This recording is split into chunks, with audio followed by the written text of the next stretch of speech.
Hello everyone, this is Mohit Advocate from the Married Law Group and welcome back to another video. In this lecture we will study भारतीय न्याय संहिता 2023. ठीक है, इससे पहले वाले lectures में मैंने from section 1 to section 99 of the BNS पूरे करवा दिए और आपको बहुत ही अच्छी तरह से समझा दिए.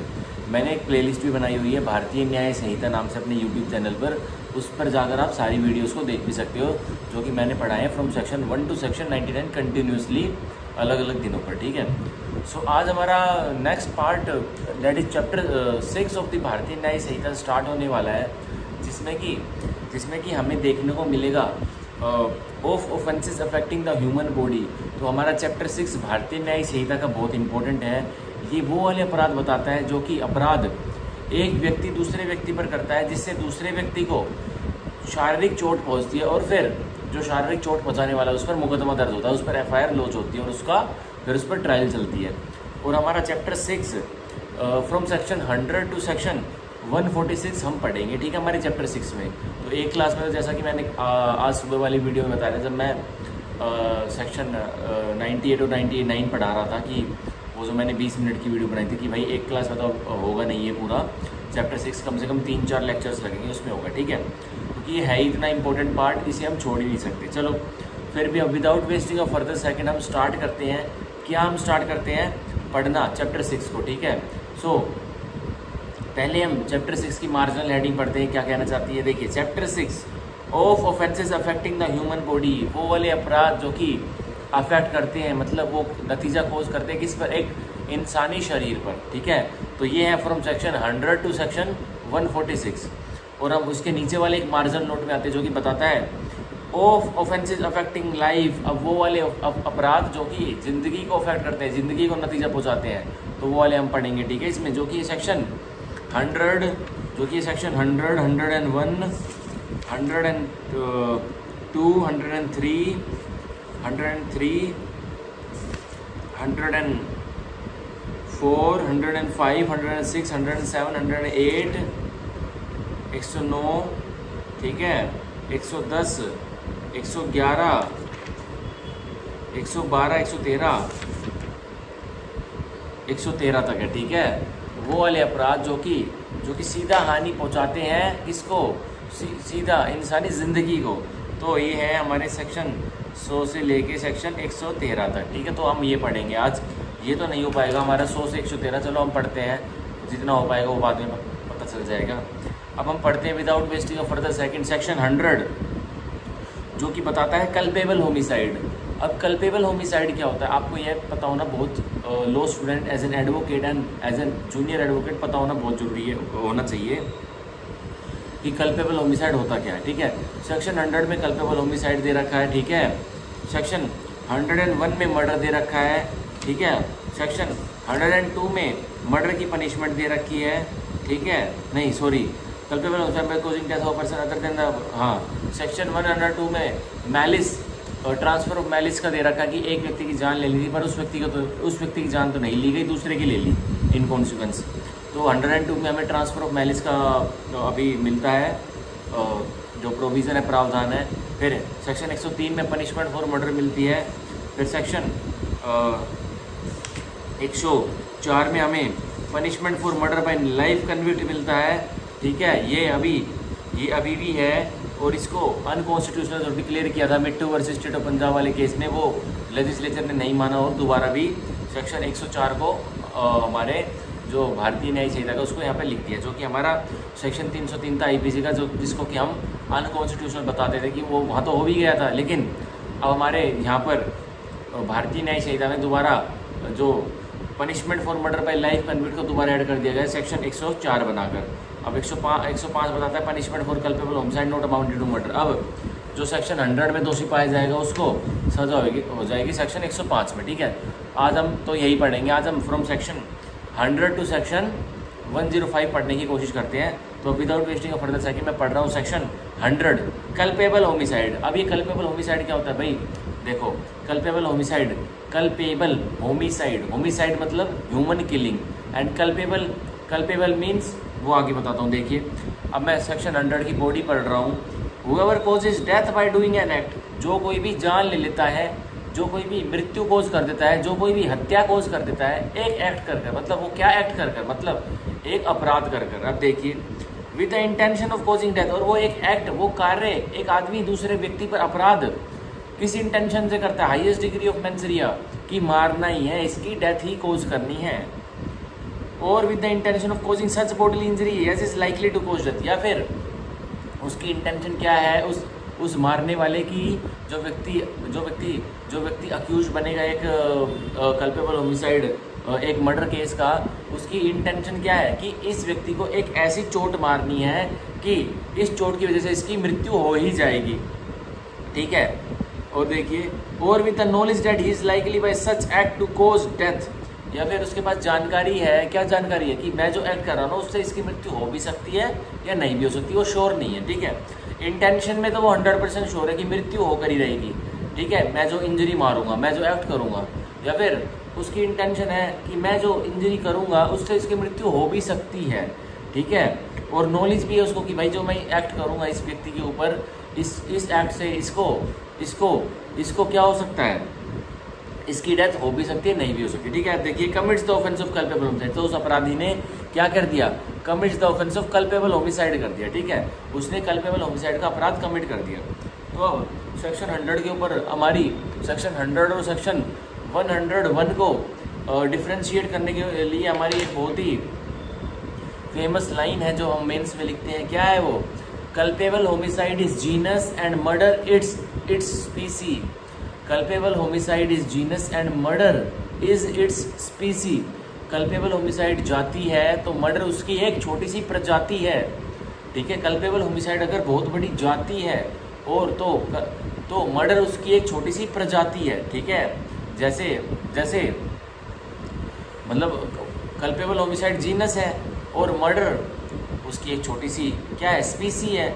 मतलब कल्पेबल होमिसाइड एक बहुत बड़ा गोला है और मर्डर उस बहुत बड़े गोले में एक छोटा सा भाग लिए बैठा है, वो मर्डर है, मतलब स्पीसी है, ठीक है। तो ये था हमारा सेक्शन 100 कल्पेबल होमिसाइड। इसमें हमें 2 डिग्री ऑफ मेंसरी देखने को मिलती है, इंटेंशन, ठीक है, इंटेंशन और नॉलेज। इंटेंशन क्या है, इंटेंशन ऑफ कोजिंग डेथ, कि भाई एक व्यक्ति की दूसरे व्यक्ति को मारने की इंटेंशन है, मतलब उसका इरादा पक्का है कि वो मार कर ही छोड़ेगा। और with the intention of causing such bodily injury as is likely to cause death, या फिर एक व्यक्ति की इंटेंशन तो है और इंटेंशन उसका इरादा क्या है कि मैं इस दूसरे व्यक्ति को जिसकी मेरे को हत्या कोज करनी है, इसको एक ऐसी चोट दूंगा जिसकी वजह से इसकी मृत्यु कोज हो जाएगी, ठीक है, ये इंटेंशन है। और नॉलेज है, जानकारी है, क्या कि that is likely by such act to cause death, कि उसको जानकारी है कि जो मैं एक्ट इस व्यक्ति के ऊपर करूंगा ना, इसकी डेथ हो भी सकती है, नहीं भी हो सकती, नॉलेज है, जानकारी। तो इसमें हमें section 100 of the Bharatiya Nyaya संहिता में कल्पेबल होमिसाइड में 2 डिग्री ऑफ मेंसरी साफ साफ देखने को मिलती है। कौन कौन सी, इंटेंशन एंड नॉलेज, ठीक है। अब हम पढ़ते हैं इसकी इलस्ट्रेशन से हमें आराम से समझ में आ जाएगा कि भाई ये मर्डर बन रहा है या कल्पेबल होमिसाइड नहीं बन रहा है। तो आपको एक और बात बता दूं, आउट ऑफ द बॉक्स बात नहीं है, ये इसी टॉपिक से जुड़ी बात है कि भाई देखो, जो एक इंसान की मृत्यु होती है, एक दूसरा इंसान दूसरे इंसान को मारता है, ठीक है, तो पहले हर एक मृत्यु को, हर एक डेथ को कल्पेबल होमिसाइड तो बनना ही पड़ेगा। एक डेथ सीधा मर्डर नहीं बन सकती, एक डेथ को पहले कल्पेबल होमिसाइड बनना पड़ेगा, फिर कल्पेबल होमिसाइड वो नहीं बन पा रहा है तो वो मर्डर बनेगा, ठीक है। और मर्डर भी ऐसे ही नहीं बन जाएगा, सारी की सारी जो एक्सप्लेनेशन है कल्पेबल होमिसाइड की, उसको उस एक्ट को एग्जामिन होना पड़ेगा, फिर वो मर्डर में जाएगा, मर्डर की उसके ऊपर फिर मर्डर के जो प्रोविजंस है, प्रावधान है, जो कि सारी एक्सेप्शंस हैं, उसका एग्जामिनेशन होगा। अगर तो मर्डर वो बन जाता है, अगर एक्सेप्शंस एक भी नहीं लगती तो वो मर्डर है, अगर एक्सेप्शंस लग जाती हैं तो वो एक्ट, जो वो मृत्यु का एक्ट है, वो सीधा culpable homicide not amounting to murder में फॉल कर जाता है, और एक सेक्शन 105 में 10 साल तक की पनिशमेंट मिल जाती है उस अपराधी को, ठीक है। ये है, मतलब हर एक मृत्यु को, हर एक जो एक इंसान दूसरे इंसान की हत्या करता है उसको कल्पेबल होमिसाइड तो बनना ही पड़ता है। कल्पेबल होमिसाइड के बाद ही वो जाकर क्या बनती है, कल्पेबल होमिसाइड का पहला एग्जामिनेशन होगा कि भाई ये कल्पेबल होमिसाइड है, क्या इसमें 10 साल की जेल कटवानी चाहिए, ये तो बाद की बात है। जब मर्डर की भी 5 एक्सेप्शंस की एग्जामिनेशन हो जाएगी, ठीक है। पहले लेकिन हर एक डेथ को, जो एक इंसान ने दूसरे इंसान को मारा, उसको कल्पेबल होमिसाइड बनना ही पड़ेगा। उसके बाद ही वो क्या बनेगा, उसके बाद ही एग्जामिनेशन होगा मर्डर का। फिर मर्डर में अगर वो फिट बैठता है तो सारा एग्जामिनेशन होगा उसकी 5 एक्सेप्शंस का मर्डर की, और 5 एक्सेप्शंस में अगर वो जो एक्ट है मृत्यु का वो नहीं फिट बैठता तो सीधा culpable homicide not amounting to murder में सजा मिल जाएगी दोषी को, और सेक्शन 105 में 10 साल तक की सजा कटवाई जाएगी। अगर मर्डर बन जाता है एक कल्पेबल होमिसाइड तो उसको सेक्शन 103 में सजा करवाई जाएगी, वो भी या तो भाई उम्र कैद है या फिर क्या है, या फिर उसको मौत की सजा है, ठीक है। तो हम पढ़ते हैं सेक्शन 100 कल्पेबल होमिसाइड की इलस्ट्रेशन, जिससे हमें कल्पेबल होमिसाइड अच्छे से समझ में आ जाएगा, ठीक है। अब देखिए इलस्ट्रेशन ए, देखिए A lay sticks and turf over a pit. A क्या करता है, A lay sticks and turf over a pit. A एक गड्ढे में स्टिक्स को ऐसे खड़ा कर देता है, और वो स्टिक्स बहुत ही पैनी है, ठीक है।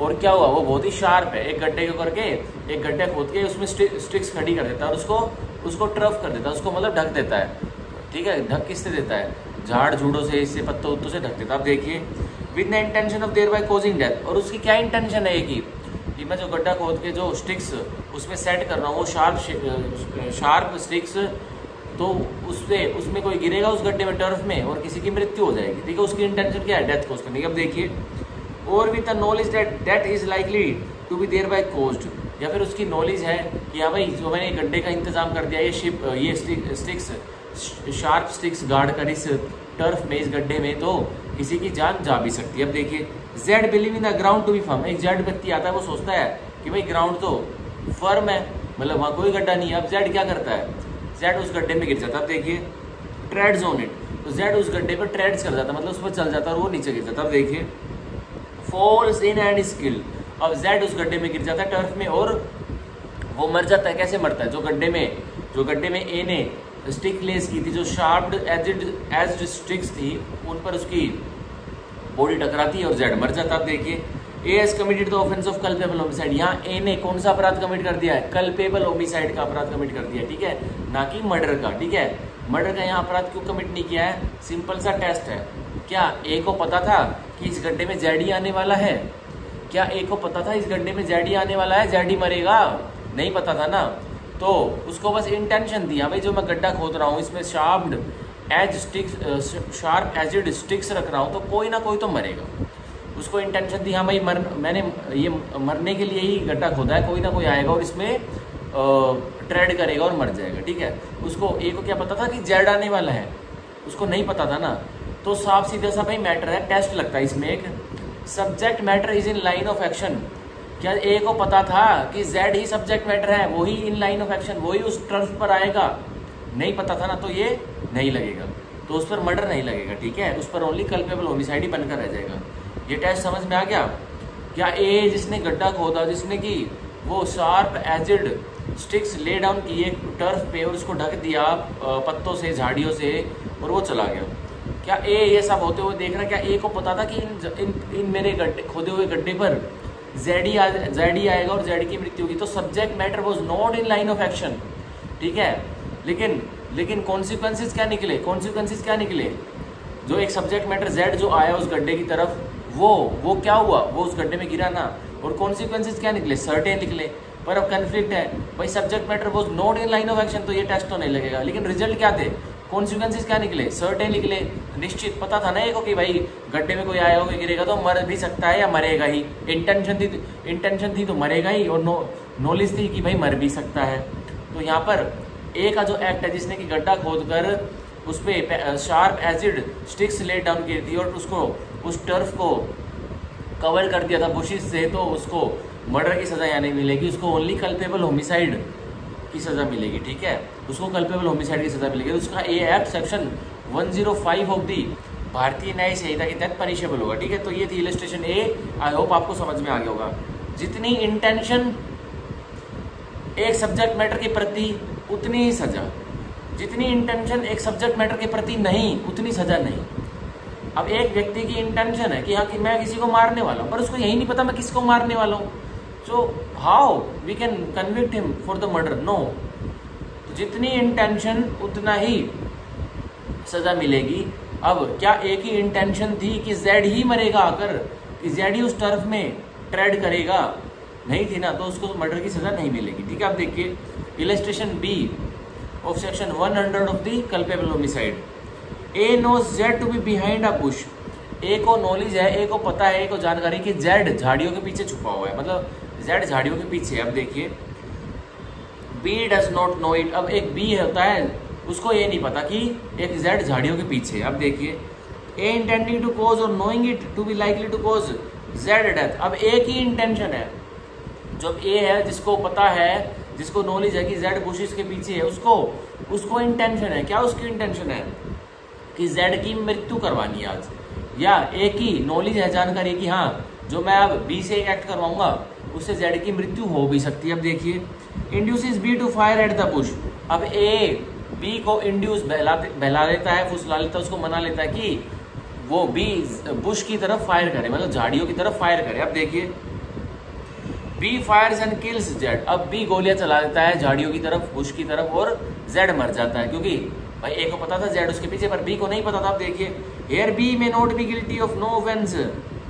यहाँ बी जिसने गोलियां चलाई, जिसने गोली चलाई वो तो गिल्टी नहीं है, वो अपराधी नहीं है किसी भी अपराध का, उसने कुछ भी अपराध नहीं किया। But A has committed the offence of culpable homicide. पर ए ने यहाँ क्या किया है? ए ने यहाँ क्या किया है? यहाँ ए ने कल्पेबल होमिसाइड का अपराध कर दिया है, क्योंकि उसको नॉलेज थी ना, उसको नॉलेज थी। क्या नॉलेज थी? कि जेड बुश के पीछे है। हमारे इलस्ट्रेशन ए में जो ए ने स्टिक्स ले डाउन करी थी, उसको उसने गड्ढा खोद दिया था, उसमें गड्ढों में sharp aged sticks lay down कर दी थी और उसको टर्फ कर दिया था, उस टर्फ को ढक दिया था बुशेस से, मतलब झाड़ियों से, पत्तों से। उसको ये नहीं पता था कि जेड ही आने वाला है मरने। पर इस इलस्ट्रेशन बी में यहाँ पता था ए को कि बुशेस के पीछे जेड है, पर बी को नहीं पता था। और ए ने बी को बहलाया फुसलाया, इंड्यूस किया और बोला कि बी झाड़ियों की तरफ गोली चला दे। तो यहाँ ए कल्पेबल होमिसाइड का उसको सजा मिलेगी, सेक्शन 105 में उसको 10 साल तक की जेल कटवाई जाएगी। पर बी जिसने गोलियां चलाई, एक्चुअल में जिसने एक एक्ट किया, उसको सजा नहीं मिलेगी, because he was not having any intention and he was not having any knowledge to kill Z behind the bushes. Okay, this is the simple test. अब यहाँ हमें इलस्ट्रेशन बी में वो subject matter in the line of action वाला test समझ में आएगा। अब ए को पता है, ए को नॉलेज है, जानकारी है कि जेड जो कि सब्जेक्ट मैटर है वो ही बुशेस के पीछे है। ए को यह जानकारी नहीं है जेड है, डी है, ई है, एफ है, एल है, एम है, एन। नहीं, ए को जानकारी है कि जेड ही हो सकता है किसके पीछे? झाड़ियों के पीछे, बुशेस के पीछे। और उसकी इंटेंशन भी है कि मैं बी से एक एक्ट करवाऊंगा जिससे जेड की हत्या होगी। या ए को नॉलेज है, जानकारी है कि मैं बी से एक एक्ट करवाऊंगा जिससे जेड की हत्या हो भी सकती है। तो अब ए ने बी को इंड्यूस किया कि बी जाकर बुशेस पर यहाँ से गोली चला झाड़ियों पर, और क्या हुआ इन कॉन्सिक्वेंसेस? जैसे ही बी ने गन से शूट किया, जेड झाड़ियों के पीछे जो था वो मर गया। तो यहाँ बी ने तो यहाँ पर कोई अपराध नहीं किया, because he was not having any intention और knowledge to kill Z. But here A is guilty of the offence of culpable homicide under section defined under section 100 and punishment under section 105 of the Bharatiya Nyaya संहिता। ठीक है, ये I hope आपको समझ में आ गया क्यों यहाँ पर ए को सजा मिल रही है culpable homicide not amounting to murder की। Because he was having a particular knowledge that subject matter, जो सब्जेक्ट मैटर जेड है, जो मरा है, कि वो ही झाड़ियों के पीछे है।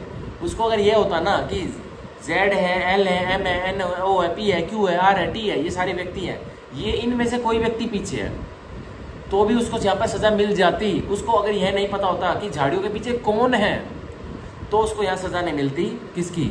उसको यहाँ ओनली उसका एक्ट कल्पेबल होमिसाइड ही बनकर रह जाता। ठीक है, लेकिन उसको कल्पेबल होमिसाइड में सजा तो मिलती। लेकिन एक ही इंटेंशन होती कि क्या, एक ही इंटेंशन होती, इसी एग्जाम्पल में थोड़ा ट्विस्ट है करता हूँ मैं। एक ही यहाँ इंटेंशन होती, ए को पता होता, ए को जानकारी नहीं होती, ए श्योर होता 100% की जो झाड़ियों के पीछे, जो बुशेस के पीछे जो व्यक्ति है ना, वो जेड ही है। और अब उसकी इंटेंशन और नॉलेज भी है जेड के प्रति, उसकी मृत्यु करवाने के प्रति ए की। तो अब ए बी को बहलाता फुसलाता और बी से फिर झाड़ियों पर गोलियां चलवा देता है। तो अब यहाँ ए को क्या सजा मिलेगी? यहाँ ए को सजा मिलेगी अब पनिशमेंट फॉर मर्डर की, सेक्शन 103 में। यहाँ इस एग्जाम्पल में ए को सजा मिलेगी। ठीक है, सेक्शन 103 में यहाँ ए को सजा मिलेगी हमारी इस ट्विस्टेड एग्जाम्पल में। लेकिन इलस्ट्रेशन बी तो सिंपल सी थी, जो यही बात बता रही थी वो मैंने आपको बताई। अब हम पढ़ते हैं सेक्शन 100 का इलस्ट्रेशन सी। इससे पहले मैं पानी की सिप पी लेता हूँ।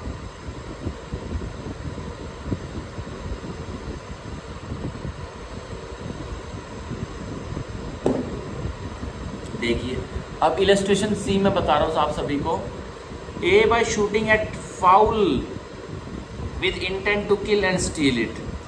ए by shooting at a fowl with intent to kill and steal it. A ने शूट किया एक फाउल पर, फाउल को एनिमल होता होगा, आप देखिए, with intent to kill and steal it. और क्या है ए की इंटेंशन क्या है कि मैं फाउल पर शूट करूंगा, गोली चलाऊंगा और उसको मार दूंगा, और उसको जैसे वो मर के नीचे गिरेगा मैं उसे चुरा लूंगा। अब देखिए किल्स बी, तो यहाँ ए ने शूट किया फाउल की तरफ, पर फाउल तो नहीं मरा, पर एक बी मर गया। अब देखिए who is behind a Bush, और जो कि बी बिहाइंड द बुश था, मतलब जहाँ पे फाउल प्रेजेंट था एक जानवर, वो उसके पीछे या साइड शूट में झाड़ियों के साइड में बी खड़ा हुआ था। अब ए ने गोली चलाई फाउल की तरफ, अब फाउल तो भाई भग गया गोली की आवाज सुनकर, तुरंत 1 सेकंड के अंदर, पर गोली जाके लगी बी को, जो कि एक झाड़ियों के पीछे खड़ा हुआ था। अब देखिए A not knowing that he was there, A को नहीं पता था कि भाई बी वहां पर है। A not knowing that he was there, A को नहीं पता था कि बी झाड़ियों के पीछे है। ए तो क्या थी, ए की इंटेंशन किसके प्रति थी, एक फाउल को शूट करने की। अब देखिए here although A was doing an unlawful act, भले ही यहाँ ए एक गैर कानूनी एक्ट कर रहा था, फाउल को मारना भी, शिकार करना भी गैर कानूनी एक्ट है। ही was not guilty of culpable homicide, पर यहाँ ए को हम गिल्टी नहीं ठहरा सकते किसका, कल्पेबल होमिसाइड का। ठीक है, अब रीजन बताऊंगा आगे, अभी रुकिए। As he did not intend to kill B, क्योंकि उसकी इंटेंशन नहीं थी बी को किल करने की। ठीक है, अब देखिए और to cause death by doing an act that he knew that was likely to cause death, या फिर उसको जानकारी भी नहीं थी कि वो एक ऐसा एक्ट करने वाला है जिससे बी की जान भी जा सकती है। तो यहाँ ए को कोई सजा नहीं मिलेगी कल्पेबल होमिसाइड की। क्यों नहीं मिलेगी, because A was not having any intention and A was not having any knowledge that by his act a death will be the consequences of his act। अब A एक व्यक्ति है जो कि शिकारी है, वो झाड़ियों के पास एक फाउल खड़ा हुआ है जो कि एक जानवर होता है।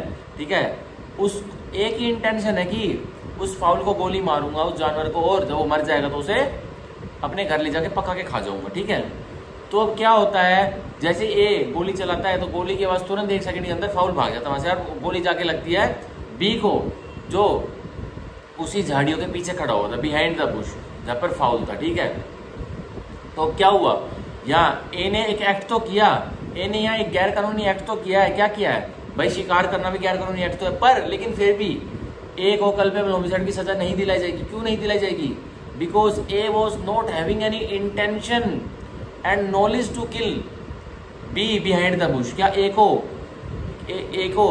ए का इरादा था कि बी को ही मारना है, नहीं था ए का इरादा, तो यहाँ ए को सजा भी नहीं मिल सकती कल्पेबल होमिसाइड की। ठीक है, क्या ए को जानकारी थी कि जो बी है वो झाड़ के पीछे खड़ा हुआ है, वो बुशिस के पीछे खड़ा हुआ है, नहीं है, तो यहाँ ए को सजा नहीं मिल सकती कल्पेबल होमिसाइड की। क्यों नहीं मिल सकती, because here the lack of intention and knowledge है। ठीक है, यहाँ पर इस एग्जाम्पल में, इस इलस्ट्रेशन सी में lack of intention and knowledge है।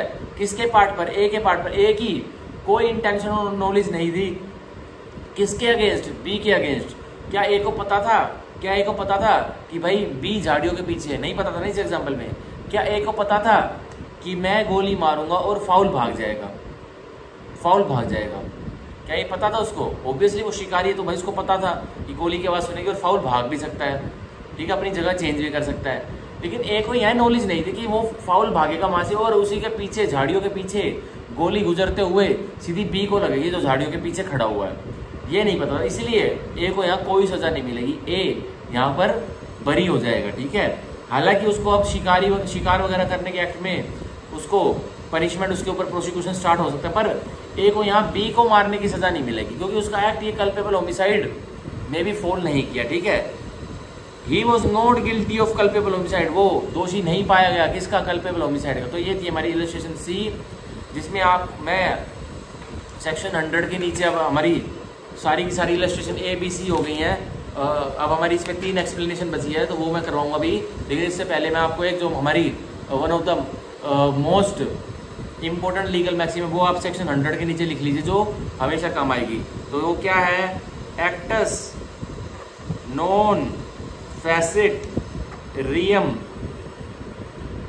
निसी mens sit rea. An act alone is not guilty unless done with guilty mind। एक कार्य, एक अपराध अकेला ही दोषी नहीं है जब तक कि एक दोषी, जब तक कि एक मलिन, जब तक कि एक इरादन दिमाग से ना किया गया हो, ठीक है। तो वो एक्ट अलोन गिल्टी नहीं होगा, वो उस एक व्यक्ति का एक्ट अलोन नहीं गिल्टी होगा। तो हमने इलस्ट्रेशन सी में क्या देखा? तो ए का जो एक्ट था, जो कि उसने फाउल को मारना चाहा पर फाउल तो वहां से भग गया, पर जो बी था, जो बिहाइंड द बुश था, उसको गोली लग जाती है, वो मर जाता है। तो क्या ए का जो एक्ट था उसको पता था, उसकी गिल्टी इंटेंशन थी कि वो बी को मारकर ही छोड़ेगा? नहीं थी। तो यहाँ ए को कोई सजा नहीं मिलेगी। ए की इंटेंशन किसके प्रति थी? ओनली फाउल को मारने की थी और उसको चुराने की थी, स्टील करने की थी।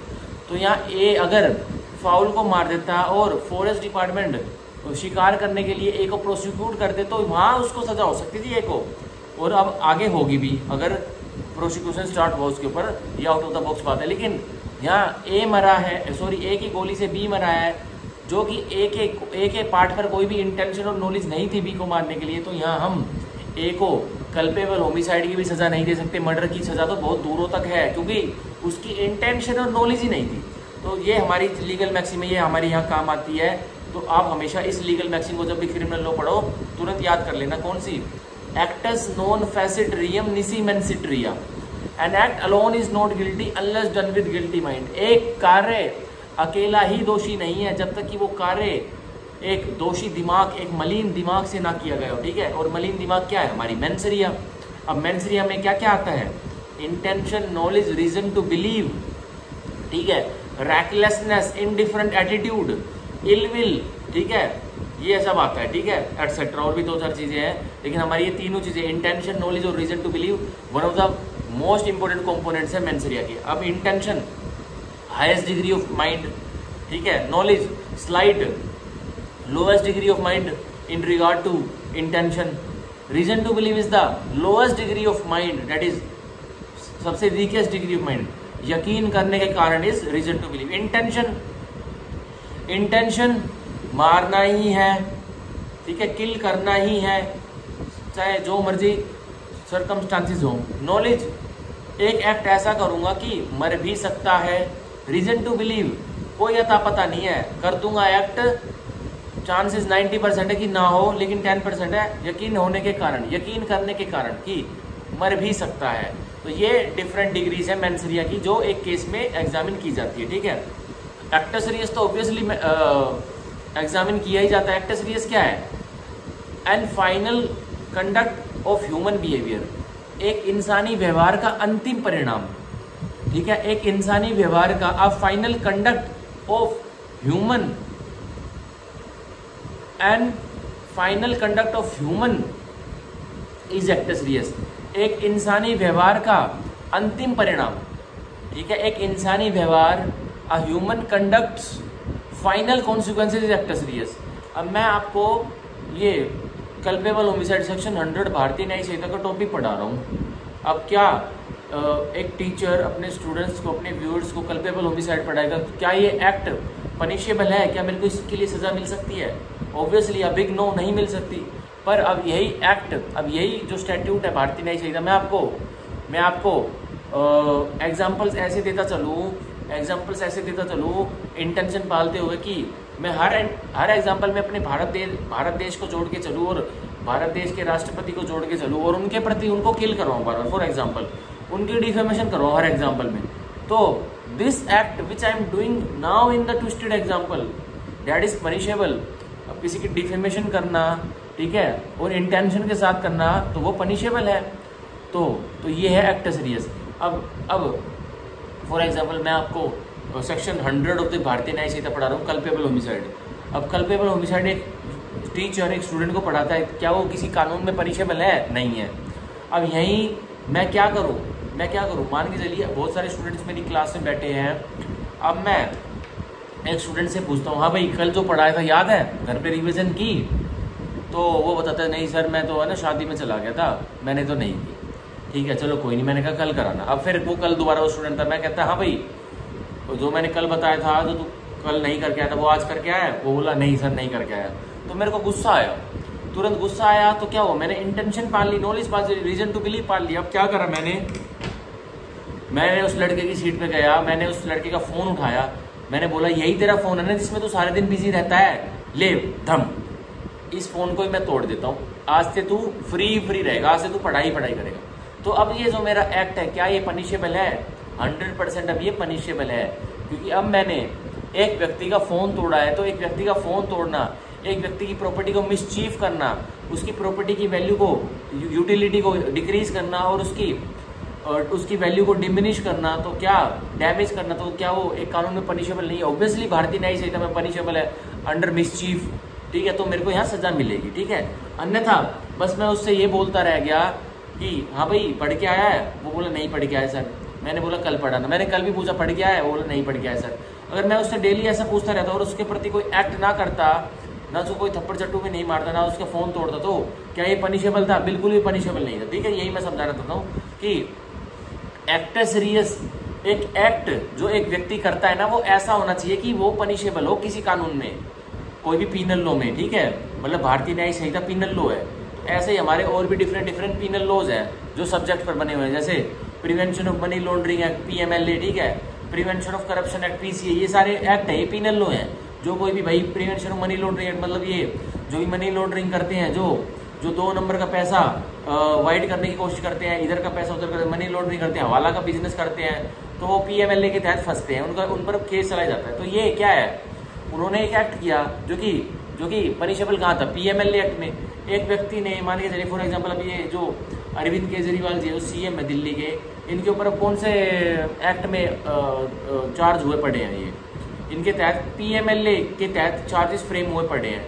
इनके तहत भारतीय न्याय संहिता के तहत कोई भी चार्ज नहीं हुआ पड़ा, इनके तहत PMLA के तहत केस रजिस्टर्ड हुआ पड़ा है, क्योंकि इनके ऊपर एलिगेशन है, ईडी डिपार्टमेंट ने लगा रखे कि भाई ये क्या करते हैं, इन्होंने बहुत सारे पैसे का गबन करके इस मनी लॉन्ड्रिंग की है। ठीक है, तो अब क्या है, अब फॉर एग्जांपल जब अरविंद केजरीवाल जी ने मनी लॉन्ड्रिंग की है, उन्होंने एक एक्ट किया है, अब वो एक्ट क्या है? मनी लॉन्ड्रिंग, भाई पैसों को इधर उधर घुमाया है। ठीक है, और सीधा पैसों को इधर उधर मनी लॉन्ड्रिंग करना तो पनिशेबल है। कहाँ पनिशेबल है? PMLA एक्ट में, prevention of money laundering act में, ठीक है, वो पनिशेबल है। तो उनको अगर उनका केस का मेरिट्स उनके फेवर बनी है तो उनको सजा हो जाएगी, आ गए तो उनको एक्विट कर दी जाएगा, ये है। ठीक है, तो मतलब एक एक्ट सीरियस मतलब मोटा एक वो एक्ट, एक व्यक्ति ने एक एक्ट किया और एक्ट किया, सिंपल एक्ट भी पनिशेबल नहीं है, वो एक्ट किया पर एक मलिन बुद्धि के साथ, उसमें मेंसरिया इंक्लूडेड है।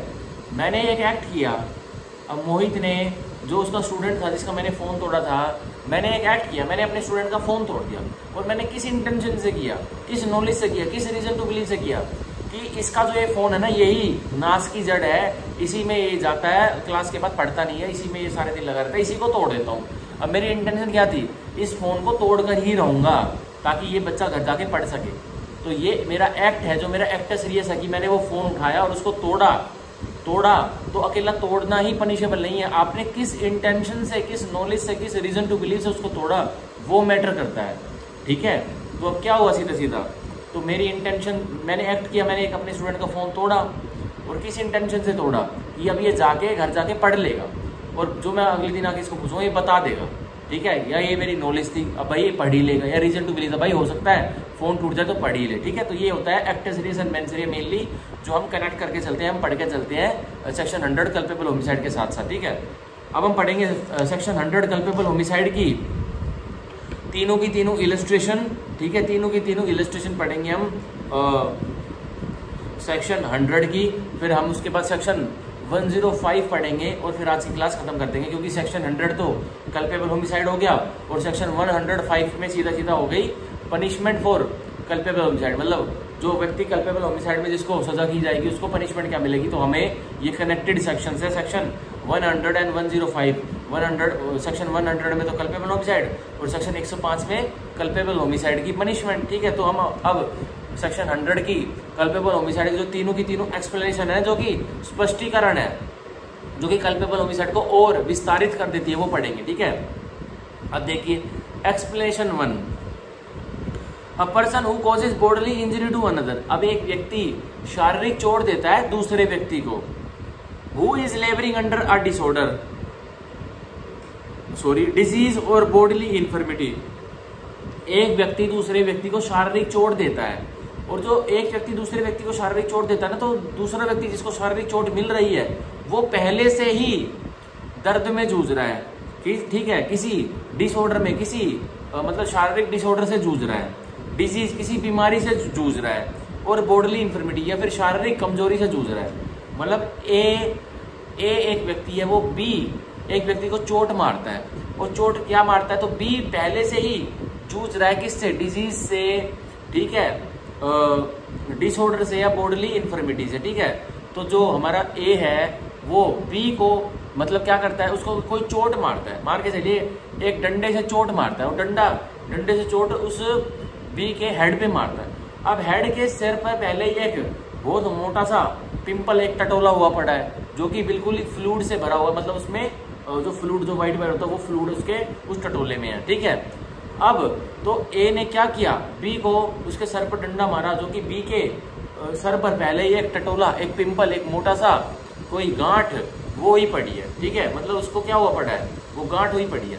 अब क्या होगा, वैसे तो अगर उसको वो गांठ नहीं हुई पड़ती है तो उसको कुछ नहीं होता, डंडे से बस उसका सर पड़ता, खून आके रह जाता। लेकिन अब क्या हुआ, सीधा जब ए ने डंडा घुमाया और बी के सर पे मारा, बी के जो बी पहले से ही एक डिजीज से, एक डिसऑर्डर से या बॉडीली इन्फर्मिटी से, तो हमारा ये एग्जांपल है डिजीज के ऊपर, उसको पहले एक डिजीज हुई पड़ी है, उसके हेड पर एक मोटा सा टटोला हुआ पड़ा है। अब ए ने डंडा घुमाया और बी को जैसे ही सर पे मारा, बी की क्या हुई, हमें पढ़ते देखिए, and thereby accelerates the death of that other.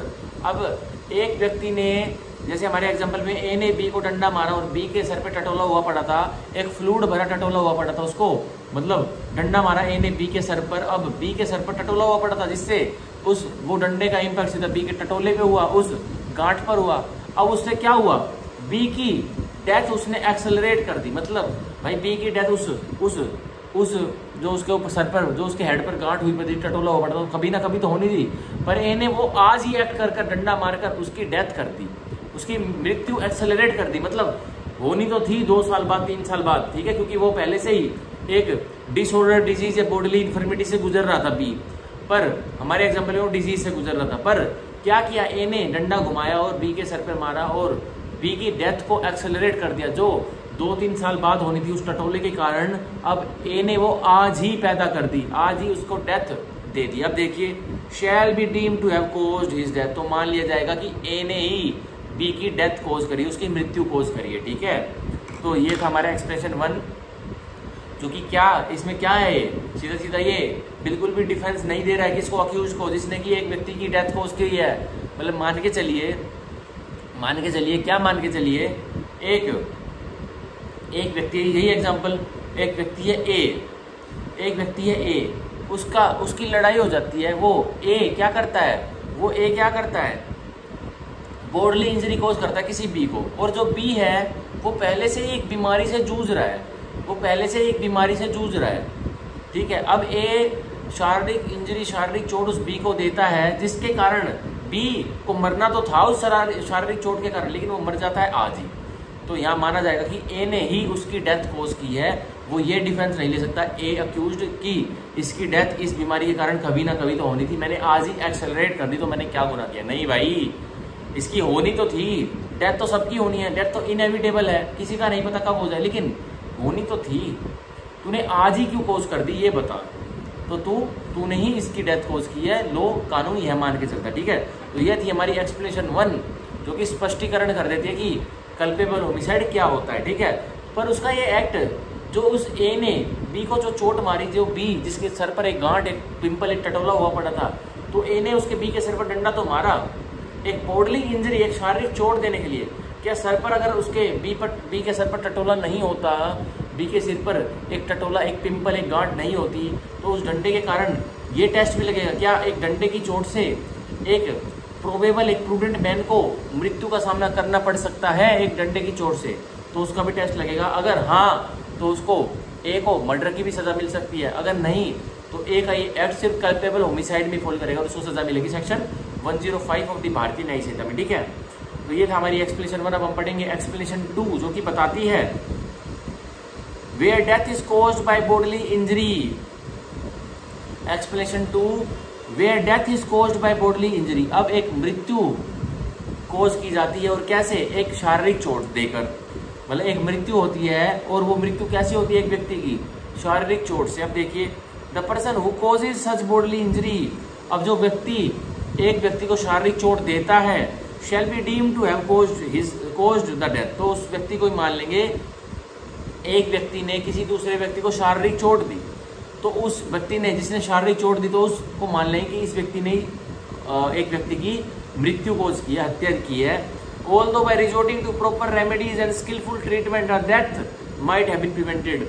कोई फर्क नहीं पड़ता कि फिर भी एक व्यक्ति दूसरे व्यक्ति को शारीरिक चोट देने के बाद उसको लेके अस्पताल में भगा हुआ घूम रहा है, उसकी जान बचाने के लिए पूरी की पूरी घोड़े दौड़ा दे रहा है, कोई फर्क नहीं पड़ता। ठीक है, उसकी अगर मृत्यु हो गई तो उसको सजा मिल रहेगी। अब ये हमारा एक्सप्रेशन भी बहुत ही इंटरेस्टिंग है। अब क्या है, अब क्या होता है भाई, ए और बी दो फ्रेंड्स हैं। ए बी से फ्यूड रखता है, मतलब वो अंदर ही अंदर उससे जलता है क्योंकि भाई बी बहुत कामयाब हो चुका है, लेकिन बी को इससे कोई परवाह नहीं है। बी ओपन माइंड का व्यक्ति, अपना एंटरप्रेन्योर है और अपना बिजनेस करता है। लेकिन ए अब क्या करता है, ए की तो इंटेंशन है कि भाई बी कामयाब हो गया, वो जल रहा है उससे। अब ए क्या करता है, बी को संडे नाइट को फ़ोन करता है शाम के 7 बजे, बोलता है अरे यार बहुत दिन हो गए, चल मिलते हैं। तो बी कहता है okay pick me from home. अब ए उसको गाड़ी से, ए बी के घर पर गाड़ी लेके जाता है और बी को कार से पिकअप कर लेता है उसके घर से ही।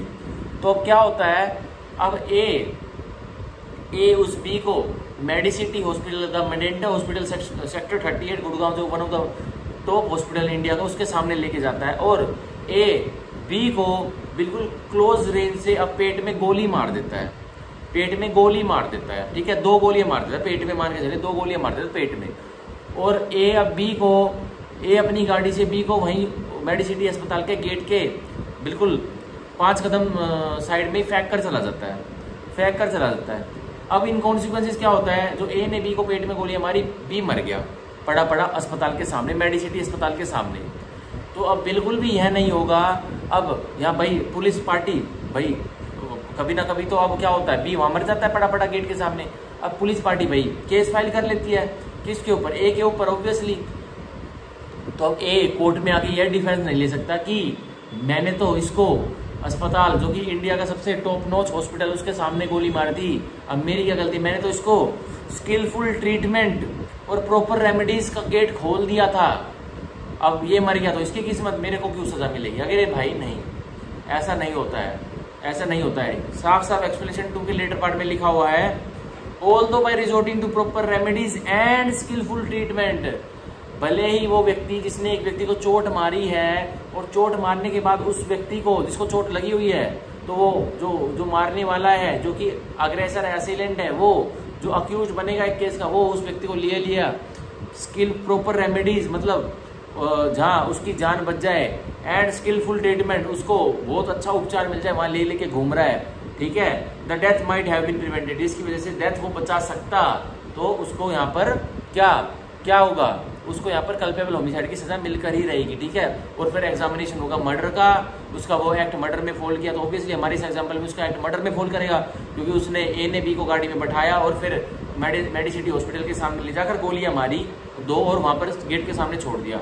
अब बी को किसी ने देखा नहीं, भाई लोग बाग जो बाय स्टैंडर्ड से बाईपास से उन्होंने सोचा बेवड़ा है, ऐसे ही पड़ा होगा, तो क्या हो, इन कॉन्सिक्वेंसेस बी की डेथ हो जाती है। तो यहाँ ए को इस हमारे एग्जाम्पल में मर्डर के लिए चार्ज किया जाएगा। क्यों किया जाएगा, क्योंकि उसकी इंटेंशन थी और सब्जेक्ट मैटर भी बिल्कुल इन द लाइन ऑफ एक्शन था। भाई एक गोली मारता तो हो भी सकता है कि नॉलेज होगी कि भाई मर भी सकता है, पर 2 मारी और अस्पताल के बाहर छोड़ के चला गया कि कोई उठाएगा और अस्पताल में एडमिट करवा देगा इसको ताकि ये बच जाए। ठीक है, पर ये एक्सप्रेशन 2 इस डिफेंस को साफ साफ काट देती है कि एक व्यक्ति जिसने एक दूसरे व्यक्ति को बॉडली इंजरी, शारीरिक चोट दी हुई है, और तो शारीरिक चोट जिस व्यक्ति ने दी है एक दूसरे व्यक्ति को, तो शारीरिक चोट देने वाले उसको मान लेंगे कि इस व्यक्ति ने ही डेथ कोज की है। Although although proper remedies and skilful treatment, मतलब proper remedies plus skilful treatment को अपनाते हुए वो व्यक्ति उस व्यक्ति की डेथ प्रिवेंट बचा सकता था। ये कोई डिफेंस नहीं रहेगा, ठीक है। तो ये था हमारा सेक्शन 100 की एक्सप्लेनेशन 2 स्पष्टीकरण 2। अब हम पढ़ेंगे explanation 3 of the section 100 of the Bharatiya Nyaya Sanhita, जो कि बताता है the causing of the death of a child in the mother's womb is not homicide. तो डेथ कॉज करी है एक बच्चे की, जो बच्चा अभी माता के वूम में, मतलब उसके गर्भ में पल रहा है। तो एक व्यक्ति ने कुछ ऐसा एक्ट किया है जिससे एक महिला है, उसके जो वूम में, उसके गर्भ में जो बच्चा पल रहा है, उसकी डेथ कॉज हुई। अब देखिए इज नॉट होमिसाइड, तो वो किलिंग, अब वो एक व्यक्ति का एक्ट वो होमिसाइड नहीं कहलाया जाएगा। क्यों नहीं कहलाया जाएगा? But it may amount to culpable homicide to cause the death of a living child. पर ये अमाउंट हो सकता है, पर ये अमाउंट हो सकता है किसमें? But it may amount to culpable homicide to cause the death of a living child. पर ये अमाउंट हो सकता है कि एक व्यक्ति ने जब लिविंग चाइल्ड की डेथ कॉज की हो तो कल्पेबल होमिसाइड अमाउंट कर सकता है, पर यहां नहीं हो रहा। क्यों? If any part of dead child has been brought forth, अगर की उस महिला के जो गर्भ में वूम में पल रहे शिशु की एक व्यक्ति ने मृत्यु कॉज की है, तो वो कल्पेबल, वो होमिसाइड तो नहीं है, पर वो होमिसाइड हो सकता था। कब हो सकता था? जब जो गर्भ में, जो वूम में शिशु पल रहा है, उसका कोई भी पार्ट, कोई भी बॉडी ऑर्गन महिला की योनि से बाहर आ चुका था ना, और तब उस बच्चे की मृत्यु कॉज होती है, तो ये होमिसाइड, तो ये कल्पेबल होमिसाइड बन सकता था, अन्यथा तो नहीं बनेगा, ठीक है। आप देखिए, though the child may not have breath or been completely born, और हालांकि बच्चा अभी जिसका एक बॉडी ऑर्गन ही माता के, एक महिला के योनि से बाहर आ जाता है, तो हालांकि उसने अभी सांस नहीं लिया है, हालांकि वो पूरी तरह से माता की, एक महिला की योनि में से कंप्लीटली बोर्न नहीं हुआ है, पैदा नहीं हुआ है, तब भी वो क्या होगा? वो एक्ट होमिसाइड, कल्पेबल होमिसाइड बन जाता, पर अब नहीं बन पा रहा है। क्यों नहीं बन पा रहा है? क्योंकि एक व्यक्ति ने एक महिला के गर्भ में, वूम में एक शिशु जो पल रहा था, उसकी हत्या को उसकी है, तो वो एक्ट कल्पेबल होमिसाइड नहीं बनेगा, क्योंकि अभी जो बेबी है, जो वूम में जो पल रहा बेबी है, वो महिला की योनि से उसका कोई भी बॉडी ऑर्गन बाहर नहीं आया है। तो ये क्या है? ये कल्पेबल होमिसाइड नहीं है। मतलब फॉर एग्जांपल आपको समझाता हूँ। ए एक व्यक्ति है जो कि बी एक वुमेन है, उससे ग्रजिश रखता है, उससे खार खाता है, फ्लूइड रखता है, तो अब बी प्रेग्नेंट वुमेन है, ठीक है। और ए, अब मान के चलिए फॉर एग्जांपल, और इजी एग्जांपल लेते हैं, ए एक मेल है जो कि बी जो एक वुमेन है उसका लवर है, उसका लवर था कभी। अब बी ने किसी और से शादी कर ली, और बी ने किसी और से शादी की एक महिला ने, तो वो जिस दूसरे से शादी की वो उससे प्रेग्नेंट हो गई, मतलब B is having now baby in her womb, ठीक है। तो अब क्या हुआ? ए और बी, जो उस महिला का लवर था कभी, ठीक है, अब बी ने किसी और मेल से शादी कर ली। अब बी और जो दूसरा मेल है उनके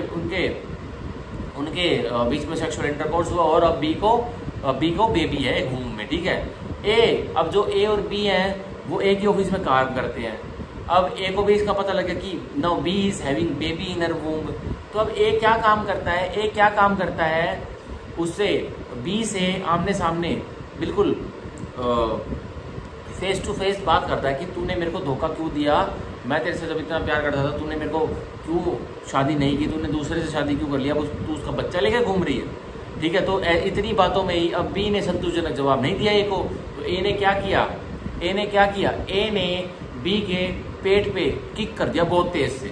अब बी को तुरंत बहुत दर्द हुआ, मतलब उस महिला को बोडली इंजरी हुई, दर्द हुआ। अब अस्पताल में जब बी को ले जाया गया तो डॉक्टर ने कहा, बी तुम्हें तो कोई चोट नहीं लगी है, पर जो तुम्हारे वूम में जो शिशु था वो मर चुका है, now your baby in womb is dead. तो अब ए का ये एक्ट है, ये जो ए ने बी को लात मारी थी वूम पर, जिससे बी का बेबी वूम में ही डेथ हो गया था, मर गया था, तो उसको अब ए का जो ये एक्ट है, उसका ये एक्ट कल्पेबल होमिसाइड में नहीं फॉल करेगा, उसका ये एक्ट कल्पेबल होमिसाइड में फॉल नहीं करेगा। क्यों नहीं करेगा? क्योंकि अभी बेबी वूम में ही था, अभी बेबी वूम से बाहर नहीं आया था। क्योंकि अगर की क्या होता, थोड़ा सा भी बॉडी ऑर्गन बाहर आ जाता ना, और तब बेबी मरता, तब ए को सजा मिलती कल्पेबल होमिसाइड की। लेकिन अब ए को सजा नहीं मिलेगी कल्पेबल होमिसाइड की, क्योंकि बेबी का कोई भी बॉडी ऑर्गन है, ठीक है, कोई भी उसका कोई भी उसका पार्ट, एनी पार्ट मतलब बॉडी ऑर्गन बेबी का मदर की योनि में से या फिर सीजरन ऑपरेशन से दिखा नहीं है, बाहर नहीं आया है। बाहर कहाँ नहीं आया है? In the living of the society, अभी समुदाय में वो बाहर नहीं आया है। तो हमारा भारतीय न्याय संहिता यही कह के चलता है कि भाई बेबी जो एक वूम में पल रहा है वो बेबी ही है, वो एक चाइल्ड ही है इन द वूम।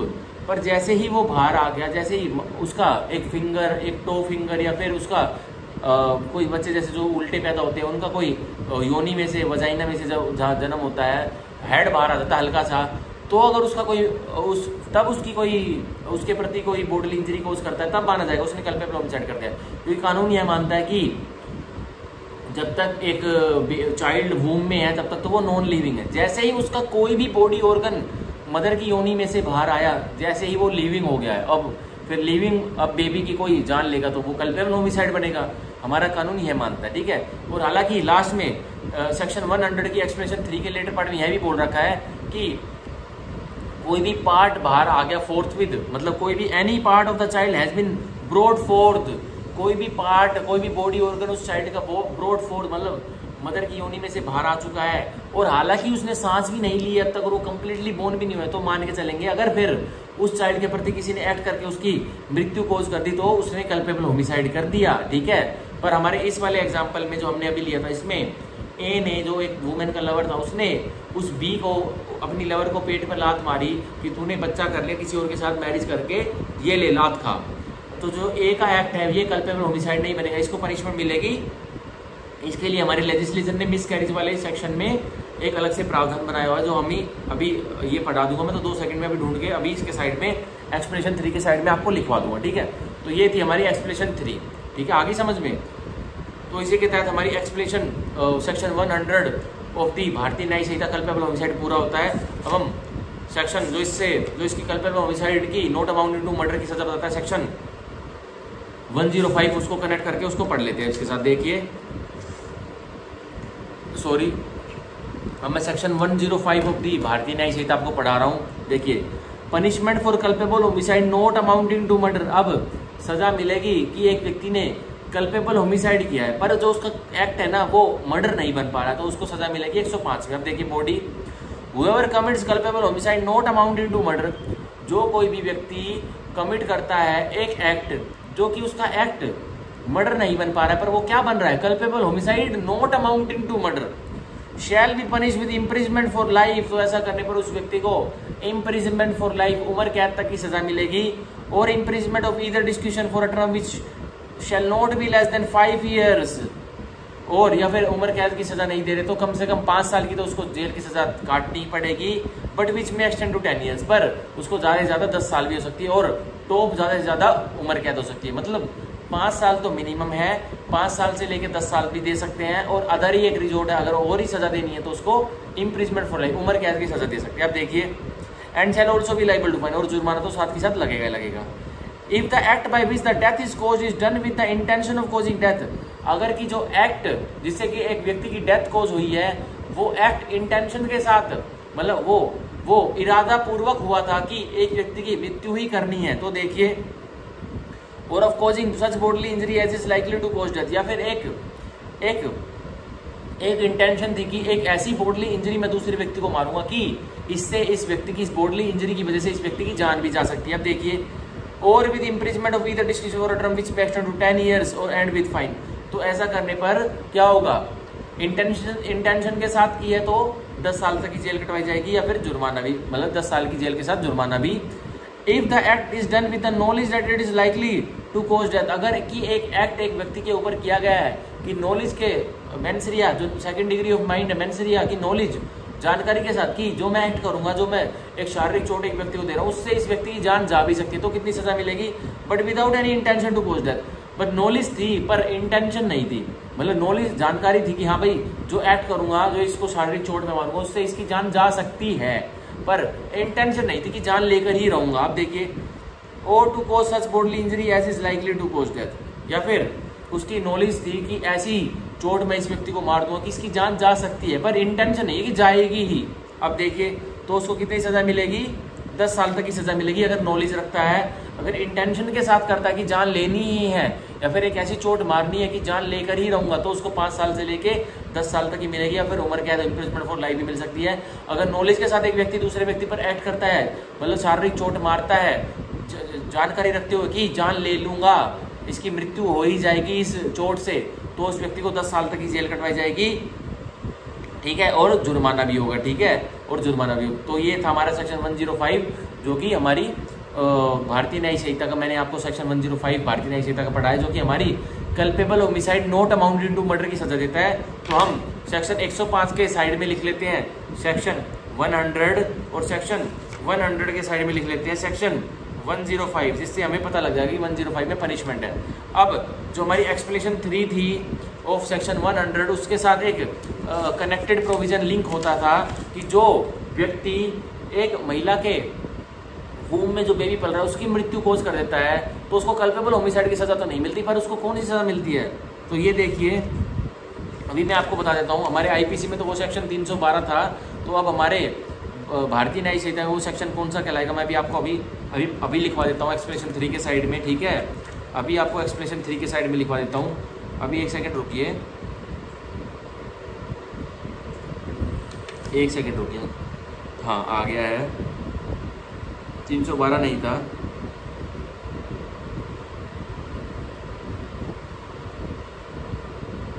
एक सेकंड रुकिए, मैं 88 के बाद प्रोविजन, 1 सेकंड रुकिए, आपको लिखवा दूंगा अभी।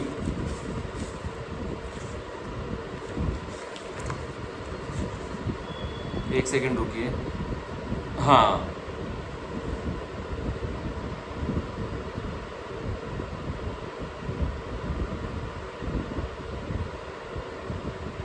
चलो वो तो अभी नहीं मिल रहा, मैं अपने नोट्स में से देख के आपको बता दूंगा कि जो सेक्शन 100 कल्पेबल होमिसाइड की एक्सप्लेनेशन 3 है, उसके साथ कौन सा अपराध में अब वो व्यक्ति, लेजिस्लेचर ने वो कौन सा अपराध बना रखा है स्पेसिफिक, कि एक व्यक्ति एक चाइल्ड जो कि वूम में पल रहा है उसकी मृत्यु कोज कर देता है। वो मृत्यु कोज करता है क्योंकि वो चाइल्ड अभी लिविंग नहीं है, और लिविंग नहीं है तो भाई कैसी कल्पेबल होमिसाइड की सजा, पर उसको एक अलग हमारे लेजिस्लेचर ने जो हमारे मिसकैरेज वाले सेक्शन उसमें एक प्रावधान ऐड कर रखा है, तो वो मैं आपको कल बता दूंगा, मैंने अपने नोट्स में लिखा हुआ है, ठीक है। तो इसी के तहत आज मैंने आपको पढ़ाया कल्पेबल होमिसाइड, पढ़ाया पूरा का पूरा सेक्शन 100 और आपको सेक्शन 105 कल्पेबल होमिसाइड की सजा बताई। अब कल्पेबल होमिसाइड में भी 2 अलग अलग सजा दे रखी है। इंटेंशन के साथ शारीरिक चोट मारता है, मतलब intention highest degree of mens rea, highest degree of mind रखते हुए चोट मारता है एक व्यक्ति को कि इसकी मृत्यु मैं कर ही दूंगा, या फिर इंटेंशन रखते हुए चोट मारता है कि एक ऐसी शारीरिक चोट इसको दूंगा इसकी मृत्यु हो ही सकती है, तो उसको 5 साल से लेके 10 साल तक की सजा मिलेगी, या फिर 5 साल तो मिनिमम और 10 साल मैक्सिमम, और अप टू जो और मैक्सिमम उसको इम्प्रिजमेंट फॉर लाइफ मिल सकती है। अगर नॉलेज रखते हुए एक व्यक्ति दूसरे व्यक्ति को चोट मारता है, जानकारी रखते हुए, मतलब slight lowest degree of mens rea, मतलब second stage of the mens rea, कि ऐसी चोट मारूंगा कि इस व्यक्ति की जान जा भी सकती है और नहीं भी जा सकती, तो उसमें हमें पनिशमेंट बताई गई है कि उसमें 10 साल तक की सजा उस व्यक्ति को करवाई जाएगी और फाइन भी, उसको जुर्माना देना पड़ेगा, ठीक है। इंटेंशन वाले केस में 5 साल से लेके 10 साल और इम्प्रिजमेंट फॉर लाइफ भी हो सकती है, और जुर्माना तो मैंडेटरी है। पर नॉलेज वाले केस में कल्पेबल होमिसाइड होता है जो नॉट अमाउंटेड टू मर्डर हो रहा है, तो उस केस में 10 साल तक की सजा और जुर्माना और फाइन मैंडेटरी, मतलब साथ के साथ, ठीक है। तो ये था हमारा section 100 of the Bharatiya Nyaya संहिता और section 105 of the Bharatiya Nyaya Sanhita जो कि हमने पढ़ा आज। कल हम पढ़ेंगे जो प्रावधान हमारा है कौन से वाला, सेक्शन 101 मर्डर वाला, ठीक है, फिर सेक्शन 102 और 103, ठीक है, ये पढ़ेंगे कल। सेक्शन 101, 102 और 103 पढ़ेंगे कल, हमारे ये हो पाएंगे। फिर हम 106 के बाद वाले प्रावधान पढ़ेंगे, क्योंकि हमारे जो सेक्शन 100 से लेके सेक्शन 105 तक ये ना, यही हमारे बहुत हमें समझने के हैं और हमारे कुछ भी समझने के नहीं है। तो आज वाली वीडियो में मैंने आज वाले लेक्चर में आपको पढ़ाया section 100, section 100 of the Bharatiya Nyaya Samhita and section 105 of the Bharatiya Nyaya Sanhita, जो कि सेक्शन 100 तो बताता है कल्पेबल होमिसाइड, और कल्पेबल होमिसाइड हमने बहुत सारे इलस्ट्रेशंस के साथ और बहुत सारे इसकी जो कनेक्टेड एग्जांपल्स है और जो टेस्ट है उसके साथ पढ़ा, और मैंने इसकी तीनों एक्सप्लेनेशन पढ़ाई, ठीक है। और सेक्शन 105 में मैंने आपको पनिशमेंट बताई कि इंटेंशन की पनिशमेंट अलग है कल्पेबल होमिसाइड करने के लिए, और नॉलेज की इंटेंशन अलग है, ठीक है। तो इसके तहत हमारी आज की वीडियो खत्म होती है। पर हाँ, इसमें मैं आपको कल्पेबल होमिसाइड में एक और बात बताता हूँ, जो टेस्ट लगता है ना, वो जो टेस्ट लगता है तो जो कल्पेबल होमिसाइड के जो पार्ट्स हैं, जो कल्पेबल होमिसाइड के जो पार्ट्स हैं, इसमें 3-4 पार्ट्स निकल के आ रहे हैं। तो कौन कौन से पार्ट्स निकल के आ रहे हैं कल्पेबल होमिसाइड के? देखिए ये वाला whoever causes डेथ, तो ये पार्ट 1 है इसका, ठीक है। और मतलब whoever causes death by doing an act with the intention of causing death, तो whoever से लेके of intention of causing death, ठीक है। तो दोबारा बताता हूँ, कल्पेबल होमिसाइड जो हमारा section 100 of the Bharatiya Nyaya संहिता, उसमें हमारे 3 पार्ट्स निकल के आ रहे हैं जो कि हमें मैचअप करने हैं मर्डर के जो हमारे 4 क्लोजेस दिए हुए हैं ना उनके साथ। मर्डर के जो हमारे 4 क्लोजेस दिए हुए हैं ABCD, उनके साथ हमें उनको मैच करना है, तभी वो एक्ट क्या हो पाएगा, मर्डर बन पाएगा। आप देखिए, क्योंकि मर्डर में हमारे एक्स्ट्रा एलिमेंट्स दिए हुए हैं, जो कल्पेबल होमिसाइड में जो एलिमेंट्स नहीं दिए हुए ना वो हमारे मर्डर में दिए हुए हैं, तभी तो वो मर्डर बन पाएगा। भाई कुछ चेंजमेंट होगी कल्पेबल होमिसाइड में, कुछ जो नहीं है वो मर्डर में लिखा है एक्स्ट्रा एलिमेंट, तभी तो मर्डर बन पाएगा, ठीक है। नहीं तो मर्डर की सेक्शन बनाने की जरूरत ही क्या पड़ती। मर्डर में हमारे कुछ एक्स्ट्रा एलिमेंट्स दिए गए जिसकी वजह से जो एक एक्ट जो कल्पेबल होमिसाइड नहीं बन पा रहा है उसमें डिफरेंशिएट क्रिएट कर रहा है, तभी वो मर्डर बन रहा है। तो हमारे सेक्शन 100 जो भारतीय न्याय संहिता, उसमें 3 पार्ट्स हैं जो कि कल्पेबल होमिसाइड के 3 पार्ट कौन कौन से, ये वाले देखिए। पहला पार्ट है part 1 whoever causes death by doing an act with the intention of causing death, तो ये पार्ट 1 है, ठीक है।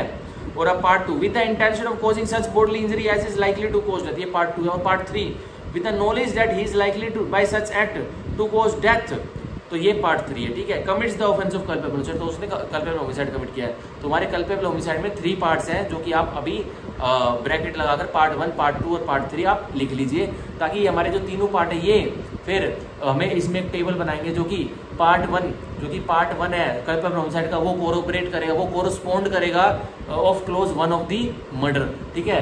जो हमारा पार्ट 2 है ऑफ द कल्पेबल होमिसाइड, वो कोरोस्पोंड करेगा close B and close C of the murder of section 102, ठीक है, और सॉरी ऑफ सेक्शन 101। और जो हमारा पार्ट 3 है कल्पेबल होमिसाइड का, क्या, or with the knowledge that he is likely to cause part 3 है जो हमारा with the knowledge that he is likely by such act to cause death, तो ये हमारा पार्ट 3 है हमारे कल्पेबल होमिसाइड का। ये कोरस्पोंड करेगा सेक्शन मर्डर जो सेक्शन 101 है मर्डर, उसके क्लोज 4 के साथ, तभी वो एक्ट मर्डर बन पाएगा। क्योंकि मर्डर के जो ये 4 क्लोजेज है सेक्शन 101 के, जो ये 4 क्लोजेज है ABCD, इनमें कुछ एक्स्ट्रा एलिमेंट्स दिए हुए हैं, A में तो नहीं दिए हुए हैं। BCD जो पार्ट है, जो क्लोजेज हमारे मर्डर के सेक्शन 101 के, उसमें कुछ एक्स्ट्रा एलिमेंट्स दिए गए हैं जो हमें एक सर्कमस्टांस एक केस में मिलेंगे, तभी वो एक्ट मर्डर बन पाएगा, नहीं तो वो नहीं बन पाएगा, ठीक है। तो ये मैंने आपको बताई, ये एक जरूरी चीज़ थी बताने के लिए। सो इसी के तहत हमारी वीडियो आज का लेक्चर खत्म होता है। सो हम कल मिलते हैं और हम कल की पढ़ाई सेक्शन 101 मर्डर के बाद चालू करेंगे, ठीक है। सो आज वाले लेक्चर में मैं जैसे कि बता रहा हूँ, मैंने आज वाले लेक्चर में आपको culpable homicide section 100 and section 105 punishment for culpable homicide not amounted to murder पढ़ाया, और बहुत अच्छे से पढ़ाया विद रेलिवेंट एग्जांपल्स और इलस्ट्रेशन जोड़ कर, ठीक है। So bye bye, thank you, take care, thank you, bye bye.